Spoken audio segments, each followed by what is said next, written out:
Oh yeah, we're back here on Knott's property, but this time we're not going inside the park. We're gonna go check out Independence Hall right behind me. Now it is open from 10 to 4. Now Independence Hall was built back in 1966, and this was one of Walter Knott's crowning achievements out of everything he built. So one of the first things that we are gonna see as we walk in is a replica of the Liberty Bell. Now, Liberty Bell was actually built by Bud Holbert. Right over here, you can press this button to hear about the Liberty Bell. This bell is a symbol of law, a symbol of justice, a symbol of the sovereign rights of the people. This bell has played a greater role in history than any other bell in the world. Cracked and mute, resting silently here in Independence Hall. It has been heard in the hearts of freedom-loving people throughout the world. Its effect as an emblem of liberty is magnetic, drawing those who seek their human birthright hopefully toward fulfillment. Now, I've never been upstairs before, but what I've heard through stories that Walter Knott was a big Republican, and during the Republican parties, he would actually have the Republican parties upstairs on the second floor. But the best part of Independence Hall is gonna be right here, dude. Now, the meeting is about to be in progress, so I think we should get in there and check it out. Welcome to Knott's Berry Farm proudly presents A Storm in Philadelphia. It will give our people new hope.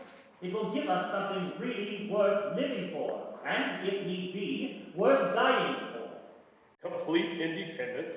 Why, that would be like a child being thrust out of his father's house. As much as Great Britain is our sworn enemy, we must not offend her too much. Is this the talk of appeasement? I think what would happen if we were to carry this resistance too far. Let us first make a new peace proposal to the British. A better, more humble attempt than before. Mr. Chair, The chair recognizes Mr. George Ross, Pennsylvania. the British and their sympathizers here in our land charge that this Congress is only a minority representation. Aye, and in a sense that is true. For by our own estimation, 1/3 of the inhabitants of this country are still loyal to the King of England. Another third are indifferent to freedom struggle altogether. That only leaves about 1/3 who are dedicated patriots. Many of these patriots are now under arms on the field of battle. What of them? It is they who are willing to make a reality of the rights we argue for, make them real by writing their sentiments often enough in pools of their own blood. If we adopt this declaration, the British will lay waste to all our towns from sheer vengeance. Sir, I wish your sentiments for independence were as strong as your snuff.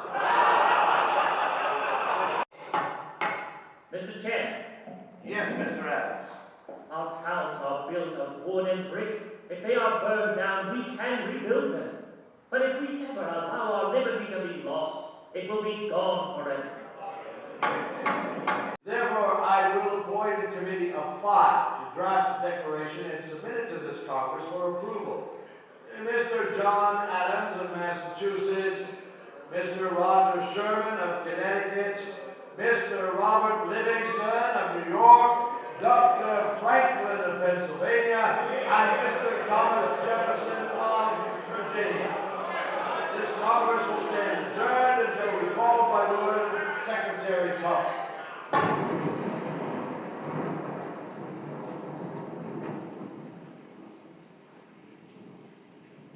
Consider carefully, gentlemen, very carefully, for this Declaration of Independence burns all bridges.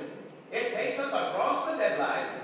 Sir, none of us can ever return on the old road, except with a rope around our neck. We have not only ourselves to consider, for as we know, if this declaration is adopted, it will be considered the ultimate act of high treason against the crown. The fate of our wives and children will be equally at stake.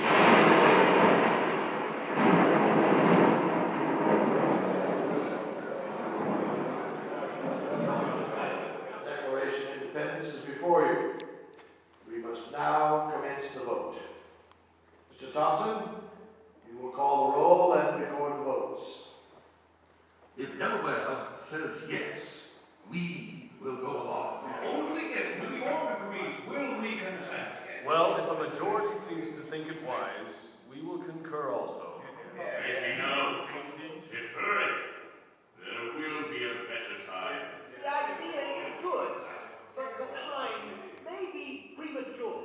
I say we must have more time to consider so serious a change. More attempts at negotiation. For reconciliation with England, you and I indeed may rue it. We may not live to the time when this declaration shall be made good. We may die colonists, die slaves. Be it so. If it be the pleasure of heaven that my country shall require the poor offering of my life, this victim shall be ready. But while I do live, let me have a country, and in that a free country. Whatever may be our fate, be assured that this declaration will stand. It may cost treasure, and it may cost blood, but it will stand. Gentlemen, the time has come to avow our belief in the future of this country and cast our votes on this declaration. Be advised that we must be unanimous. We must hang together on this issue. Or most assuredly, we will all hang separately.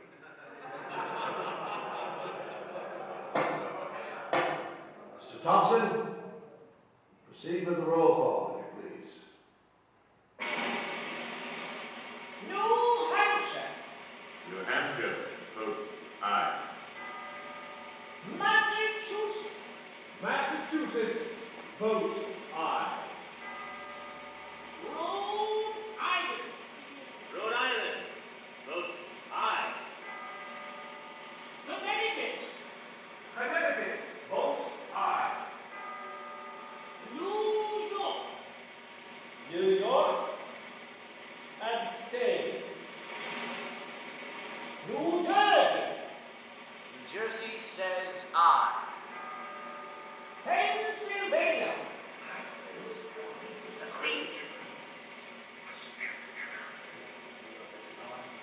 Pennsylvania, Pennsylvania vote aye.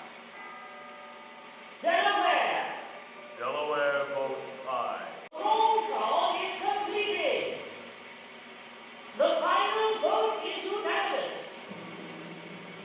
12 ayes, 1 abstention.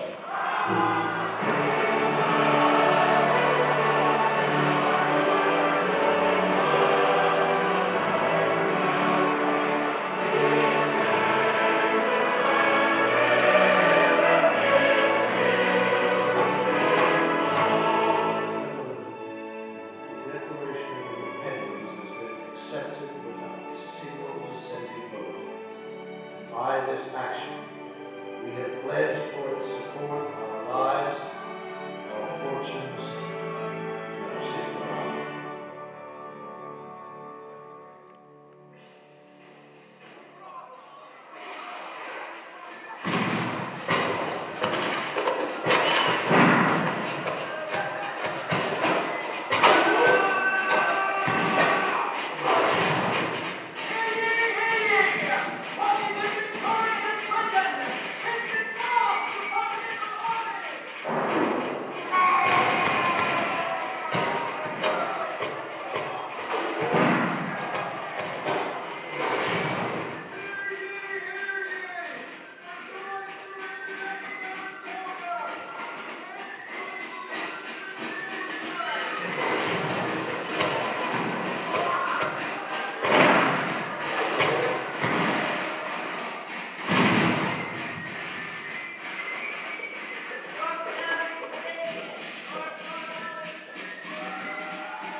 The mighty revolution has been gloriously completed in this land, so that millions yet to be born may live in freedom.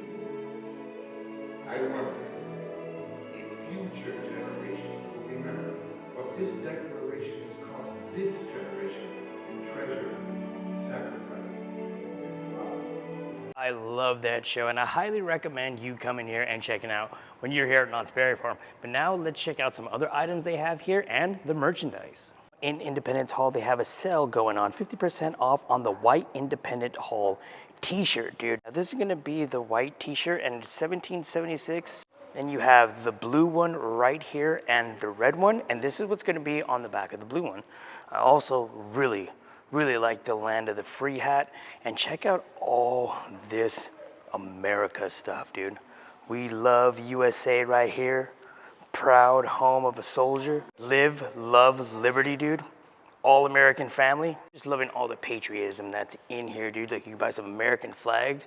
Now to my left right here, I did not see these pre-pandemic. Look at this nice little purse that they have right here, and this tote bag. Now they have these cases here, and these cases hold a lot of historical artifacts that I really like coming out and checking out. Check out some of these glasswares that they have right here. Look at this centennial flag right there, registered June 8th, 1975, donated by Dr. Ronald Berg.